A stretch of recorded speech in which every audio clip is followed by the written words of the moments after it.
Federalist 54. The Apportionment of Members Among the States. From the New York Packet, Tuesday, February 12, 1788. Author, Alexander Hamilton or James Madison. To the people of the state of New York.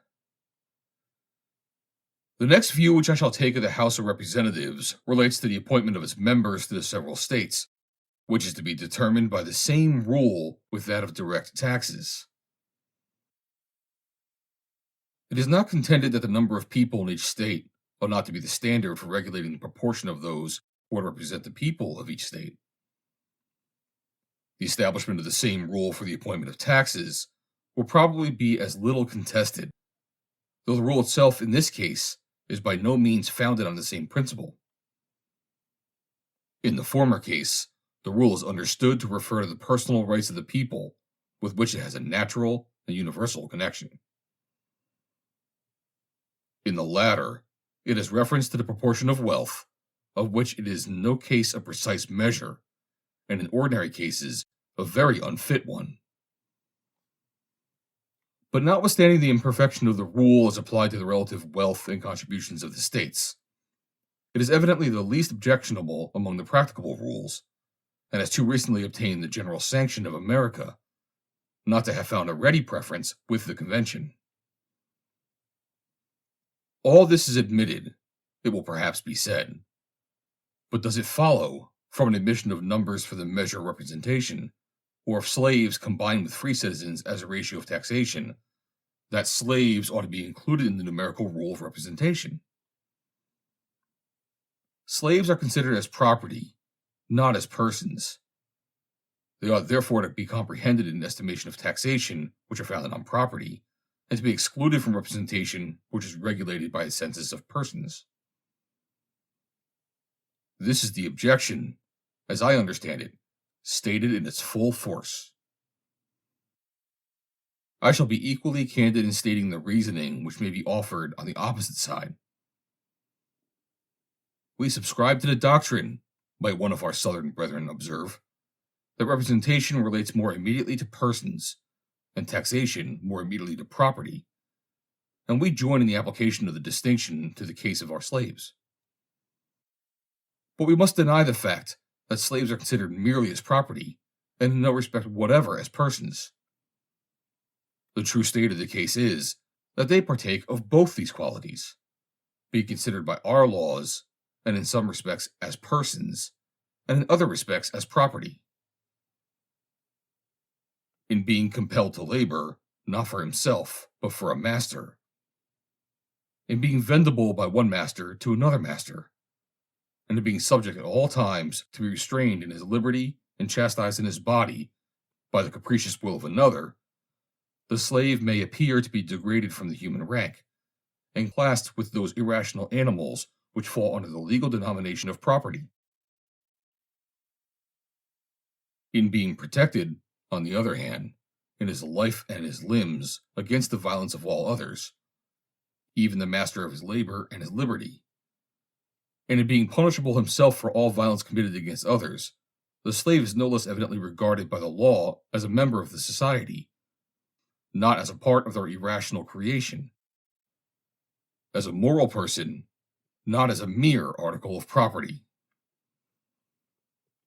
The federal Constitution, therefore, decides with great propriety on the case of our slaves, when it views them in the mixed character of persons and of property.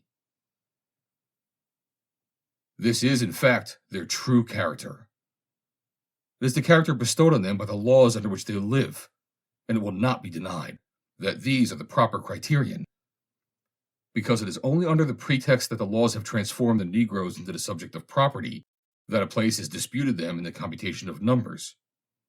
And it is admitted that if the laws were to restore the rights which have been taken away, the Negroes could no longer be refused an equal share of representation with the other inhabitants. This question may be placed in another light. It is agreed on all sides that numbers are the best scale of wealth and taxation, as they are the only probable scale of representation. Would the convention have been impartial or consistent if they had rejected the slaves from the list of inhabitants when the shares of representation were to be calculated, and inserted them on the lists when a tariff of contribution was to be adjusted. Could it be reasonably expected that the Southern states would concur in a system which considered their slaves in some degree as men when burdens were to be imposed, but refused to consider them in the same light when advantages were to be conferred? Might not some surprise also be expressed that those who reproach the Southern states with the barbarous policy of considering as property a part of the human brethren should themselves contend that the government to which all the states are to be parties ought to consider this unfortunate race more completely in the unnatural light of property than the very laws of which they complain? It may be replied, perhaps, that slaves are not included in the estimate of representatives in any of the states possessing them. They neither vote themselves nor increase the votes of their masters. Upon what principle, then, ought they to be taken into the federal estimate of representation? In rejecting them altogether, the Constitution would, in this respect, have followed the very laws which have been appealed to as the proper guide. This objection is repelled by a single observation. It is a fundamental principle of the proposed Constitution, as the aggregate number of representatives allotted to the several states is to be determined by a federal rule, founded on the aggregate number of inhabitants. So the right of choosing this allotted number in each state is to be exercised by such part of the inhabitants as the state itself may designate. The qualifications on which the right of suffrage depend are not, perhaps, the same in any two states. In some of the states, the difference is very material. In every state, a certain proportion of inhabitants are deprived of this right by the constitution of the state, who will be included in the census by which the federal constitution apportions the representatives. In this point of view, the Southern states might retort the complaint by insisting that the principle laid down by the convention required that no regard should be had to the policy of particular states toward their own inhabitants, and consequently that the slaves, as inhabitants, should have been admitted into the census according to their full number, in like manner with the other inhabitants, who, by the policy of other states, are not admitted to all the rights of citizens. A rigorous adherence, however, to this principle is waived by those who would be gainers by it. All they ask is that equal moderation be shown on the other side. Let the case of the slaves be considered, as it is in truth a peculiar one. Let the compromising expedient in the Constitution be mutually adopted, which regards them as inhabitants, but as debased by servitude below the equal level of free inhabitants, which regards the slave as divested of 2/5 of the man. After all, may not another ground be taken on which this article of the Constitution will admit of a still more ready defense?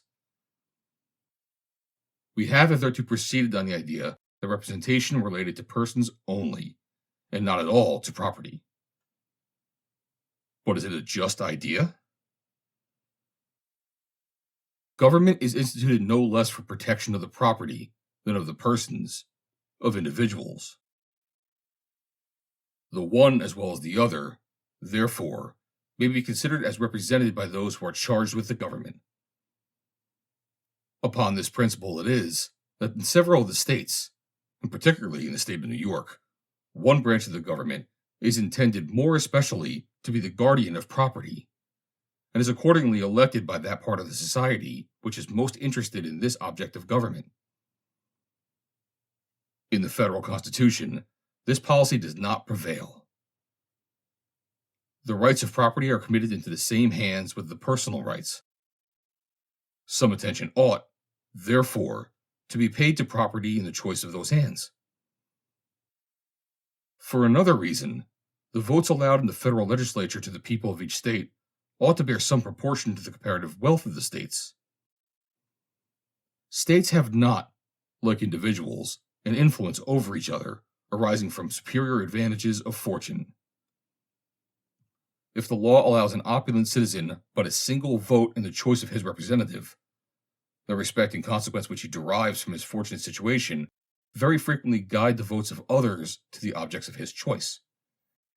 And through this imperceptible channel, the rights of property are conveyed into the public representation. A state possesses no such influence over other states.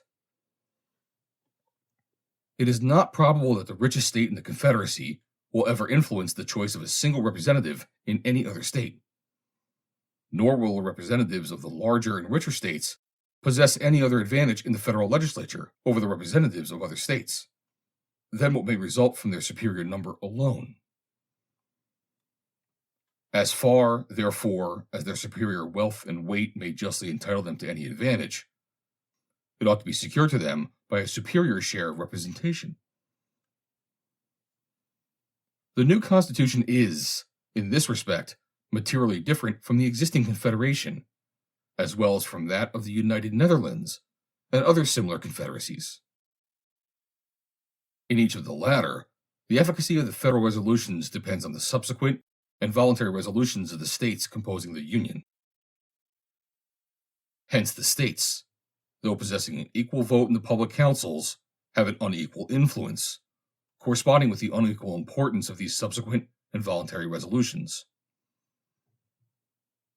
Under the proposed Constitution, the federal acts will take effect without the necessary intervention of the individual states.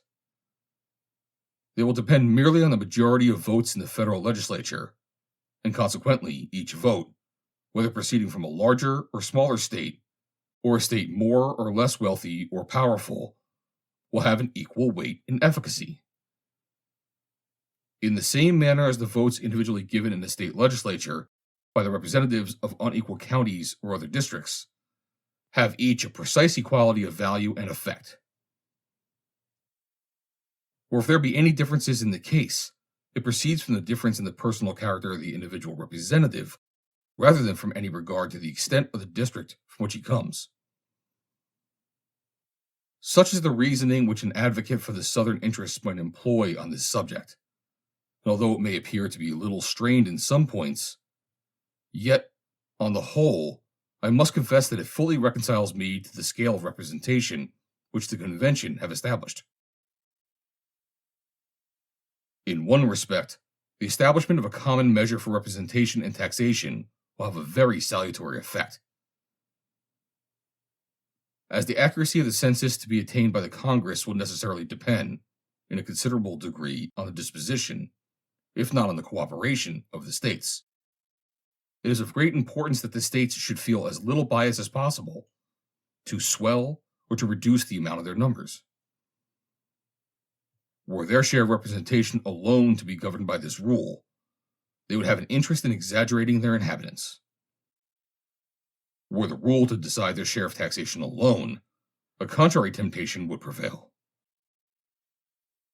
By extending the rule to both objects, the states will have opposite interests, which will control and balance each other and produce the requisite impartiality. Publius. Read by Joe DeNoia, Chesterfield, New Jersey, November 9, 2022.